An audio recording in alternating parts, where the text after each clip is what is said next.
Hello students, chapter number 9 sequence series चल रहा है हमारा। ठीक है, 17 तक लेक्चर कंप्लीट हो गए थे। ठीक है, लास्ट टाइम एक्सरसाइज 9 के बारे में बात की थी हमने। ओके, उसके रिलेटेड हमने लास्ट टाइम 10 नंबर तक एग्जांपल कंप्लीट किए थे। ओके, अरिथमेटिक प्रोग्रेशन कंप्लीट हो गया, ज्योमेट्रिक प्रोग्रेशन हमारा कंप्लीट हो गया, और उसके रिलेटेड हमने जो 9.2 और 9.3 एक्सरसाइज कंप्लीट की थी, वो ऐसे ही example miscellaneous exercise on chapter 9 okay उसमें कंप्लीट करेंगे हम। ठीक है, उसका 10 एग्जांपल कंप्लीट हो गया। ओके, उसके बाद मिसलेनियस के सारे एग्जांपल जो अरिथमेटिक प्रोग्रेशन और जियोमेट्रिक प्रोग्रेशन के टर्म में है वो कंप्लीट हो जाएंगे। देन आफ्टर लास्ट टॉपिक होगा हमारा एक्सरसाइज 9.4 एंड 9.5। ठीक है, उसके बाद आपका चैप्टर फिनिश हो जाएगा। ओके, तो देखते हैं हम आगे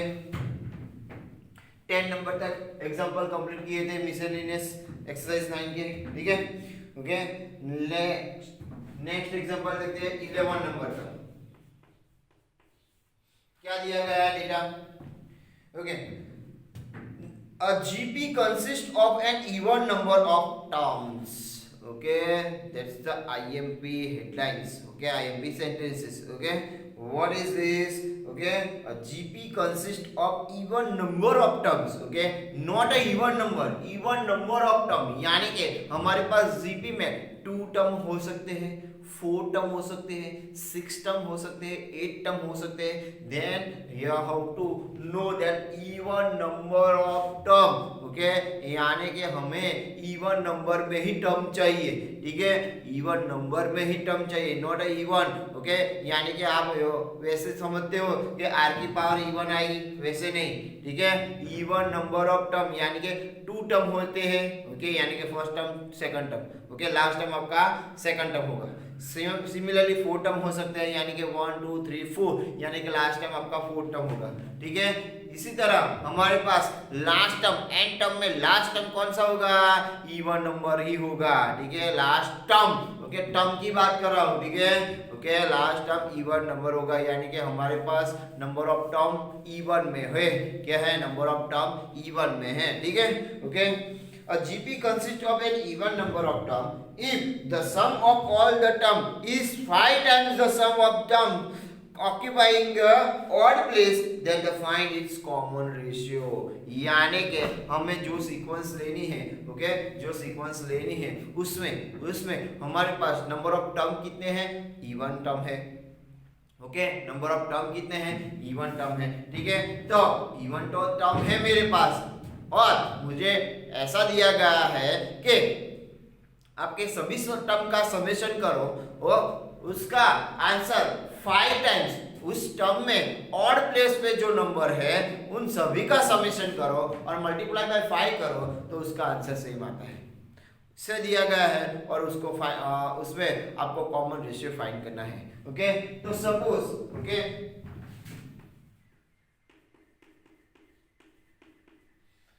GP consists of even number of terms। Okay, यानी कि मैं ले सकता हूं ओके 2 नंबर हो तो फर्स्ट टर्म सेकंड टर्म, देखो 2 नंबर हो गए तो लास्ट टर्म में जो आर की पावर होगी उसकी पावर है 1। ठीक है, सिमिलरली इफ मेरे पास 4 नंबर ऑफ टर्म होंगे तो लास्ट टर्म जो आएगा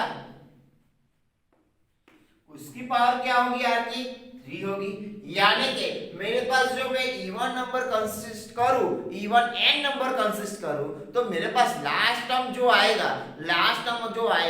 उसमें आर की पावर ऑड होगी। देखो यहाँ पे, देखो मैंने ये कंसिस्ट ये जियोमेट्रिक प्रोग्रेशन का कंसिस्ट 2 नंबर यानी कि 2 इवन नंबर, यानी कि 2 इवन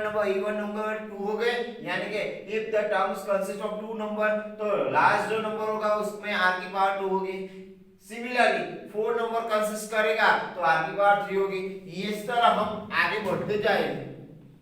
तो लास्ट टर्म क्या होगा? A r raise to 2n-1। क्या होगा a r raise to 2n-1, okay क्या होगा a r raise to 2n-1, ठीक है इवन नंबर हो जाएगा इसलिए, ओके देखो आर की वैल्यू 1 रखते हैं, आर की वैल्यू 1 रखते हैं तो यहाँ पे 2n-2 हो जाएगा, क्या हो जाएगा मेरे पास 2n-2, देखो n की वैल्यू 1 रखते हैं तो r की वैल्यू 0 आ जाएगी, दिस वन, ओके n की वैल्यू 2 रखेंगे, बराबर है n की वैल्यू 2 रखेंगे तो सॉरी 2n-1 होगा, 2n-1 ही होगा, ठीक है क्योंकि मेरे पास नंबर क्या चाहिए, मेरे पास नंबर चाहिए odd number, sorry even number चाहिए, मुझे क्या चाहिए मेरे पास इवन नंबर चाहिए, ठीक है क्या चाहिए मेरे पास इवन नंबर चाहिए, ठीक है पता चल रहा है भाई आपको, ओके ठीक है पता चल रहा है भाई आपको, यानी कि मेरे पास जीपी में इवन नंबर ऑफ टर्म्स है, यानी कि नंबर ऑफ टर्म्स कितने होने चाहिए इवन होने चाहिए, whether is a two term of geometric progression, 4 term of geometric progression, even number of term होने चाहिए, क्या होने चाहिए even number of term, okay यानी कि मैंने कंसिस्ट कर दिया even number of term A are square, अब टू लास्ट टर्म क्या होगा मेरे पास A are raise to 2n-1, because यहाँ पे देखो इवन नंबर लेते हैं तो यहाँ पे फर्स्ट 2 नंबर लेंगे, हम फर्स्ट 2 नंबर लेंगे तो लास्ट टर्म होगा उसमें r की पावर ऑड हो जाएगी, सिमिलरली फर्स्ट 4 टर्म लेते हैं तो उसमें r की पावर क्या हो जाएगी ऑड हो जाएगी, सिमिलरली हमने लास्ट टर्म दे दिया, इवन नंबर कंसिस्ट कर रहा है, क्या कर रहा है नंबर ऑफ टर्म्स कितने हैं even number, okay number of terms किया गया है, ठीक है हमें दिया गया है नंबर ऑफ टर्म्स उसमें इवन आनी चाहिए, ठीक है तो इसलिए मैंने उसको कंसिडर किया a are square a r cube up to a are raise to 2n-1, ठीक है पता चल रहा है भाई आपको, ओके अभी क्या दिया गया है इन सभी का समेशन कीजिए, इन सभी का समेशन कीजिए, उसका आंसर उसमें ऑड प्लेस पे जो नंबर आ रहा है, ऑड प्लेस पे जो नंबर आ रहा है उन सभी का समेशन कीजिए और मल्टीप्लाई बाय 5 कीजिए तो उन दोनों का आंसर सेम आएगा, ठीक है वो कह रहा है, ओके उसमें से मुझे क्या फाइंड करना है कॉमन रेशियो, ओके यानी कि मुझे क्या दिया गया है इन सभी का समेशन कीजिए, यानी कि a plus a are square plus a are raise to 2n-1 is equal to 5 times उसमें रह जाएगा कौन ऑड प्लेस में number a plus a are square plus up to last number कौन सा आएगा, लास्ट नंबर कौन सा आएगा, लास्ट नंबर कौन सा आएगा भाई देखो ए है ए आर स्क्वायर है ऑड नंबर, आर की पावर इवन हो रही है, ठीक है पर इवन तो हो रही है पर r की पावर 0 से स्टार्ट हो रही है, यानी कि r raise to 0 r raise to r square r raise 4, okay यानी कि a r raise to 2n-2 लिखेंगे, पता चल रहा है भाई आपको, देखो n की जगह 1 रख दो तो 2-2 0 हो जाएगा, यानी कि r की पावर 0 हो जाएगी, n की जगह 2 रख दो सेकंड टर्म क्या आ जाएगा r की पावर 2 आ जाएगी, n की वैल्यू 3 रख दो, इस तरह r की पावर आ सकती है, ठीक है okay basic thing, okay logical example है आपका, ओके सिंपल हो जाएगा जब आपको लॉजिक पता चल जाएगा, ठीक है जब भी लॉजिकल एग्जांपल पूछते हैं तो सिंपलेस्ट फॉर्म में ही होता है, सिंपल ही होता है जब आपको लॉजिक पता चल जाता है, ठीक है यहाँ पे इवन नंबर ऑफ टर्म है, देखो इवन नंबर ऑफ टर्म है, ठीक है यानी कि टोटल टर्म कितनी हो गई 2n टर्म हो गई, टोटल टर्म कितनी होगी 2n, ठीक है टोटल टर्म कितनी हो गई भाई 2n हो गई, बिकॉज यहाँ पे नंबर ऑफ इवन टर्म्स दिए गए हैं, ठीक है यानी कि टर्म्स इवन है मेरे पास, क्या है टर्म्स इवन है, ठीक है यानी कि नंबर ऑफ टर्म्स कितनी है इवन, यानी कि 2 के मल्टीपल में होगी, यानी कि टोटल टर्म कितनी होगी 2n, कितनी होगी 2n, ठीक है इसके लिए number of total term 2n, बस यहाँ पे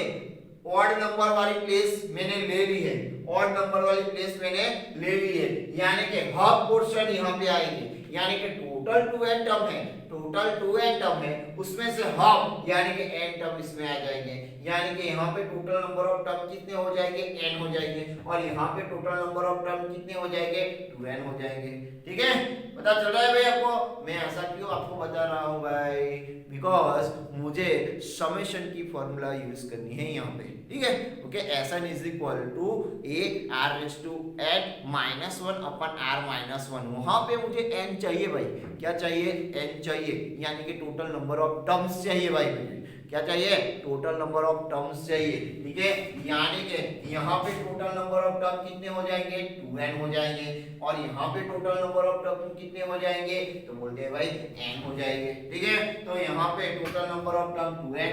फर्स्ट टर्म हो जाएगा a एंड कॉमन रेशियो हो जाएगा r। सिमिलरली यहाँ पे टोटल नंबर ऑफ टर्म हो जाएगी n, ओके, फर्स्ट टर्म हो जाएगा a एंड कॉमन रेशियो हो जाएगा r स्क्वायर। क्या हो जाएगा भाई, r स्क्वायर, ठीक है, पता चल रहा है भाई आपको। ओके, यानी कि यहाँ पे टोटल नंबर हो गए 2n, ठीक है, फिर से टोटल नंबर हो गए 2n, ओके, फर्स्ट टर्म हो जाएगा a एंड कॉमन रेशियो हो जाएगा r, और इसके लिए टोटल नंबर हो जाएगी n, फर्स्ट टर्म हो जाएगा a एंड कॉमन रेशियो हो जाएगा r स्क्वायर, ठीक है। तो इन दोनों के लिए एसएन की फॉर्मूला यूज कर सकते हैं, ओके।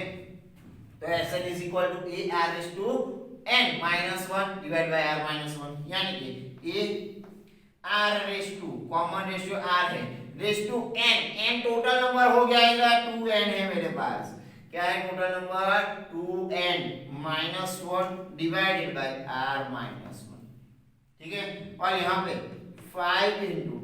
यहाँ पे फर्स्ट टर्म हो जाएगा a, कॉमन रेशियो हो जाएगा r स्क्वायर, और टोटल नंबर हो जाएगा n by, okay, common ratio r square है मेरे पास, और टोटल नंबर इसमें कितने हैं, n है, ओके, ठीक है, minus one divided by r square minus one. ये लॉजिक है भाई, आपको ये पता होना चाहिए, ठीक है। वहां पे टोटल नंबर कितने हो जाएंगे, 2n हो जाएंगे, because even number of terms है, ठीक है। और यहाँ पे हाफ पोर्शन वाले उसमें से ऑड नंबर वाले मैंने ले लिए थे, इसलिए उसका हाफ पोर्शन मैंने ले लिया, इसलिए नंबर ऑफ टर्म कितने हो जाएंगे, n हो जाएंगे, ओके, ठीक है। तो ये समझना है आपको, ओके। तो देखो दोनों साइड ये कट हो जाएगा, तो यहाँ पे क्या रह जाएगा, r raise to 2n minus one divided by r minus one is equal to 5 into r square whole raise to n, यानी कि r रेज़ टू 2n लिख सकते हैं इसको, इन दोनों का मल्टीप्लिकेशन हो सकता है minus one, and r square minus one यानी कि a square minus b square, इसको ऐसे लिख सकते हैं r minus one r plus one. देखो दोनों side r raise to 2n minus one, r raise to 2n minus one cancel, r minus one cancel, तो रह कौन पे है भाई, तो 1 is equal to left hand side 1 is equal to 5 divided by r plus 1 रह जाएगा, ठीक है, 5 डिवाइडेड बाय r प्लस 1, ठीक है। तो क्या रह जाएगा हमारे पास, that implies r plus 1 is equal to 5, so that implies r is equal to 4 हो जाएगा भाई, क्या हो जाएगा, r इज इक्वल टू 4 हो जाएगा, ओके। तो यहाँ पे 11 नंबर का एग्जांपल कंप्लीट हो गया। फिर से देखो यहाँ पे क्या दिया गया है, ओके, दैट मींस कि geometric progression consist of even number of terms, okay, consist of even number of terms, यानी कि टर्म मेरे पास इवन नंबर में ही होंगे, ओके, यानी कि 2 हो सकते हैं, 4 हो सकते हैं, यानी मल्टीपल ऑफ 2 होंगे, ठीक है, ओके। तो मैंने कंसिस्ट कर दिया a r square a r cube up to a r raise to 2n minus 1, because देखो मैं 2 नंबर लेता हूँ तो उसमें r की पावर ऑड हो जाएगी, 4 नंबर भी लेता हूँ तो वहाँ पे r की पावर ऑड हो जाएगी, यानी कि लास्ट नंबर हो जाएगा मेरे पास r की पावर ऑड, यानी कि r raise to 2n minus 1 लिख सकता हूँ, ठीक है। तो उसमें मुझे कहा गया है, तो इन सभी का समेशन उसमें उसमें रहते ऑड नंबर वाले टर्म का समेशन, और उसको 5 से मल्टीप्लाई करो, उतने जितना ही आता है यो दिया गया है मेरे पास, ठीक है। तो उसमें से यहाँ पे टोटल नंबर क्या हो जाएंगे, 2n हो जाएंगे, बट यहाँ पे हाफ पोर्शन मैंने ले लिया, ओके, यानी कि यहाँ पे टोटल नंबर कितना हो जाएंगे, m हो जाएंगे, ठीक है। कॉमन रेशियो यहाँ पे r हो जाएगा, यहाँ पे r स्क्वायर हो जाएगा, फर्स्ट टर्म यहाँ पे a होगा, यहाँ पे भी a होगा, रख दिया formula Sn is equal to a r raise to n minus 1 divided by r minus 1, और सिंप्लीफाई कर दिया, जैसे कंप्लीट, ओके, पता चल रहा है भाई आपको, ओके। तो यहाँ पे 11 नंबर का एग्जांपल कंप्लीट हो गया, ओके। नेक्स्ट देखते हैं 12 नंबर वाला एग्जांपल, क्या कह रहा है मेरे पास 12 नंबर वाला, the sum of the first four term of an AP arithmetic progression दिया गया है, okay, is 56. Okay, sum of the first four number, okay, of AP arithmetic progression के फर्स्ट फोर नंबर का समेशन 56 मुझे दिया गया है, ठीक है। और उसके बाद the sum of the last four number is 112. Okay, sum of the last four number is 112. Okay, then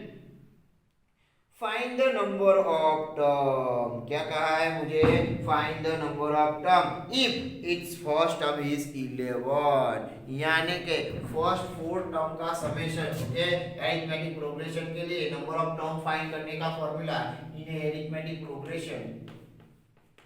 number of term find करने की फॉर्मूला है an is equal to a plus n minus 1 into d, ठीक है। और उसमें मुझे कहा गया है कि फर्स्ट फोर टर्म का समेशन यानी कि a1 plus a2 plus a3 plus a4 is equal to 56 दिया गया है, एंड a की वैल्यू है मेरे पास, फर्स्ट टर्म है मेरे पास 11, ठीक है, a की वैल्यू है क्या है मेरे पास 11, ठीक है। तो मुझे पता है a1 यानी कि फर्स्ट टर्म मुझे चाहिए, तो क्या लिख सकता हूँ, फर्स्ट टर्म मेरे पास हो जाएगा a का a, ओके, सेकंड हो जाएगा a प्लस डी, थर्ड हो जाएगा a प्लस 2d, फोर्थ हो जाएगा a प्लस 3d, ठीक है। यहाँ पे फॉर्मूला रखते हैं तो ओके, तो a1 की वैल्यू फर्स्ट टर्म हो जाएगी a, सेकंड हो जाएगी a प्लस d, थर्ड हो जाएगी a plus 2d, and fourth हो जाएगी a plus 3d is equal to 56. देखो a 4 times a plus d plus 2d plus 3d यानी कि 60 इज इक्वल टू 56. a की वैल्यू रख देते हैं यहाँ पे, यानी कि 4 into 11 plus 6d is equal to 56, ठीक है, पता चल रहा है आपको, ओके, यानी कि 44 यानी कि 60 इज इक्वल टू 56 माइनस 44 लिख सकते हैं यहाँ पे, ठीक है। तो कितना रह जाएगा हमारे पास, ओके, तो क्या रह जाएगा मेरे पास, 1 रह जाएगा मेरे पास, ठीक है। तो 56, ओके, 56 ही दिया गया है मेरे पास, ओके, तो देखो 56 दिया गया है मेरे पास, तो 56 माइनस, ओके, 56 ही दिया गया है ना, ओके, 56 माइनस 44 लिखेंगे हम, तो क्या रह जाएंगे, ओके, 6 50 एंड 6 12 रह जाएंगे, कितने रह जाएंगे, 12 रह जाएंगे यहाँ पे, ओके, क्या रह जाएगा मेरे पास, 12 रह जाएगा, ओके, यानी कि 12 60 इज इक्वल टू 12,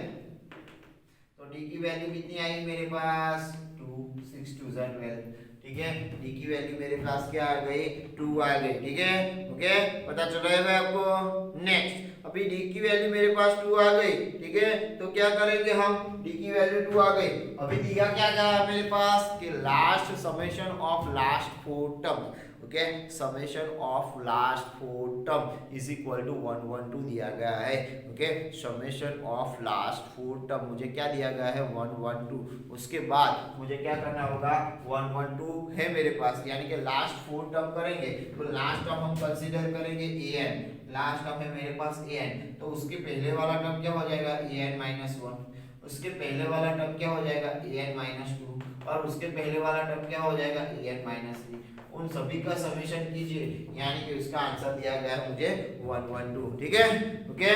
नेक्स्ट, अभी an plus an minus 1 plus an minus 2 plus an minus 3 112 दिया गया है, फॉर्मूला रखते हैं, उस फॉर्मूला के यूज से an is equal to a plus n minus 1 into d, तो क्या हो जाएगा यहाँ पे a plus n minus 1 into d plus a plus n minus 2 into d plus a plus n minus 3 into d and last a plus n minus 4 into d is equal to 112 दिया गया है, ठीक है, okay. तो देखो a plus a plus a plus a 4 times a हो जाएगा यहाँ पे, 4 टाइम्स a प्लस यहाँ पे क्या हो जाएगा मेरे पास 4 टाइम्स a तो आ जाएगा, ठीक है, d की वैल्यू कॉमन रख दो और अंदर जो वैल्यू हो जाएगी first term, second, third and fourth, सभी में से डी कॉमन निकाल दो और जो ब्रैकेट में रह जाएगा उससे लिखते हैं तो ये हो जाएगा n-1 plus n-2 plus n-3 plus n-4 into d is equal to 1 1 2। A और डी की वैल्यू रख देते हैं यहाँ पे, ठीक है, ए और डी की वैल्यू रखते पुटअप कर देते हैं तो यहाँ पे 4 इंटू 11 प्लस ये हो जाएगा n n n n 4 times n -1 -2 -3 -3 -6 -10 -4 यानी कि -10 हो जाएगा into d is equal to 1 1 2। Okay, ठीक है, डी की वैल्यू रखते हैं यहाँ पे 2 है मेरे पास, डी की वैल्यू कितनी है 2 है, ठीक है, तो 44 वहां पे जाएगा, यानी कि क्या रह जाएगा मेरे पास 4n - 10 into 2 is equal to 112 - 44, ठीक है, तो क्या रह जाएगा मेरे पास 112 - 44 यानी कि 56 58 ओके एंड 68 रह जाएगा, ठीक है, यानी कि 4n - 10 into 2 is equal to 68। Divide by 2 करते हैं यहाँ पे, यानी कि क्या रह जाएगा मेरे पास 4n - 10 इज इक्वल टू 34। 10 को वहां पे ले जाएंगे यानी कि 4n इज इक्वल टू क्या रह जाएगा मेरे पास 44। ओके, और 4 से डिवाइड करेंगे तो n की वैल्यू हो जाएगी मेरे पास 11, ठीक है, okay, is your final answer complete, ठीक है, पता चल रहा है आपको। फिर से यहाँ पे क्या दिया गया है मेरे पास अरिथमेटिक प्रोग्रेशन के फर्स्ट 4 टर्म का समेशन 56 दिया गया है और उसमें से फर्स्ट टर्म मुझे दिया गया है 11, ठीक है, और लास्ट 4 टर्म का समेशन मुझे दिया गया है 112, ठीक है, मुझे वो n वाले टर्म यानी कि नंबर ऑफ टर्म मुझे फाइंड करने हैं, n की वैल्यू फाइंड करनी है, ठीक है, तो देखो फर्स्ट 4 टर्म का summation a1 a2 a3 a4 सभी का समेशन 56 लिख दिया, फार्मूला पुट अप कर दी। ओके, अरिथमेटिक प्रोग्रेशन के लिए टर्म फाइंड करने की फार्मूला है an is equal to a plus n minus 1 into d, ठीक है, पता चल रहा है भाई आपको। ओके, तो सभी का समेशन कीजिए तो 56 आ रहा है, ठीक है, वो मुझे मालूम है, तो फार्मूला रख दी तो a plus ad plus a plus 2d plus a plus 3d रख दिया इज इक्वल टू 56 यानी कि 4a plus 6d is equal to 56। a की वैल्यू पुट अप कर दी 11 तो टोटली सिंपलीफाई किया तो d की वैल्यू क्या आ गई 2। Okay, similarly last 4 term last 4 यानी कि लास्ट टर्म n होगा तो उसके पहले n-1 उसके पहले n-2 उसके पहले n-3, ठीक है, बिकॉज़ यहाँ पे अरिथमेटिक प्रोग्रेशन दिया गया है। ओके, तो इस तरह उस सभी का समेशन 112 दिया गया है मुझे, ठीक है, तो इसका फार्मूला का यूज किया मैंने, सिमिलरली सिंपलीफाई किया और finally n is equal to 11 is your answer, ठीक है। ओके, तो यहाँ पे हमारा 12 नंबर का एग्जांपल कंप्लीट हो गया। ओके, मालूम हो रहा है भाई आपको 12 नंबर का यहाँ पे एग्जांपल कंप्लीट हो गया। नेक्स्ट देखते हैं 13 नंबर का एग्जांपल। 13 नंबर का एग्जांपल क्या दिया गया है 13 नंबर के एग्जांपल में, मैं 13 नंबर का example, if a plus bx divided by a minus bx is equal to b plus cx upon b minus cx is equal to c plus dx upon c minus dx, okay, where x is not equal to 0. Okay, then show that a b c and d are in gp, show that a b c d are in gp. okay, देखो a b c d are in gp कब बोल सकते हैं, then हमें prove करना होगा second term divide by first term, third term divide by second term and fourth term divide by third term, इन सभी का रेशियो सेम आ रहा है, उसे इस तरह बताना पड़ेगा हमें, ठीक है। तो यहाँ तो ये 3 इक्वल दिए गए, तीनों के तीनों इक्वल दिए गए, इसके यूज से हमें प्रूव करना है, ठीक है, इसके यूज से हमें प्रूव करना है, ठीक है। तो क्या करेंगे हम, याद होगा compound and divide ratio, okay, यानी कि रेशियो वाली फॉर्मूला, ओके, क्या होगी रेशियो वाली फॉर्मूला हो जाएगी। तो compound and divide ratio, okay, compound and divide ratio हम यूज करेंगे, compound and divide ratio use करेंगे तो कंपाउंड एंड डिवाइड रेशियो में क्या हो जाएगा, न्यूमरेटर प्लस डिनोमिनेटर, न्यूमरेटर में आ जाएगा न्यूमरेटर और माइनस डिनोमिनेटर, डिनोमिनेटर में आ जाएगा, ठीक है, सभी के लिए ऐसे अप्लाई करेंगे तो compound row and divide row ratio formula use करेंगे तो क्या हो जाएगा a plus b x plus a minus b x divided by a plus b x minus a minus minus plus b x is equal to क्या हो जाएगा यहाँ पे b plus C x plus b minus C x divided by b plus C x minus b minus minus plus C x is equal to c plus D x plus C minus D x divided by c plus D x minus c minus minus plus D x क्या हो जाएगा यहाँ पे c d ratio compound and divide ratio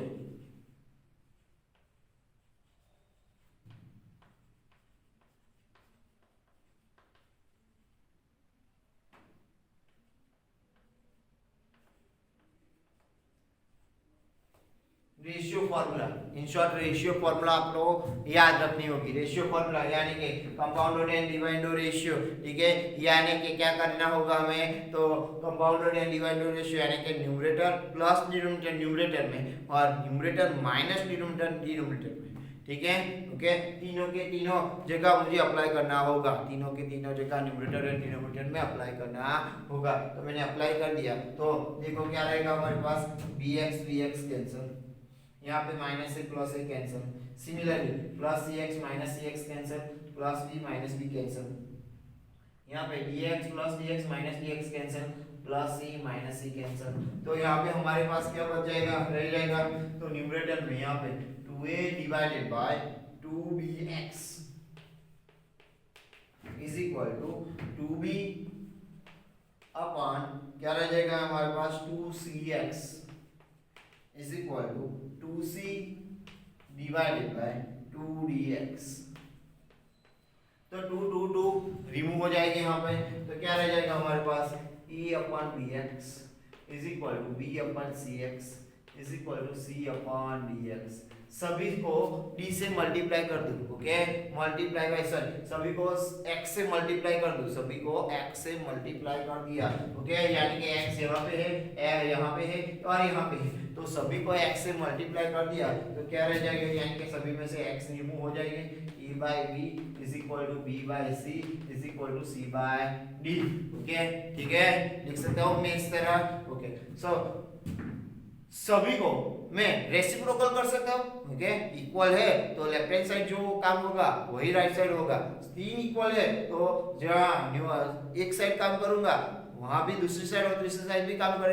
करेंगे ठीक है यानी कि सबको रेसिप्रोकल कर देंगे हम यहाँ पे तो क्या रह जाएगा b by a is equal to c by b is equal to d by c देखो second term divide by first term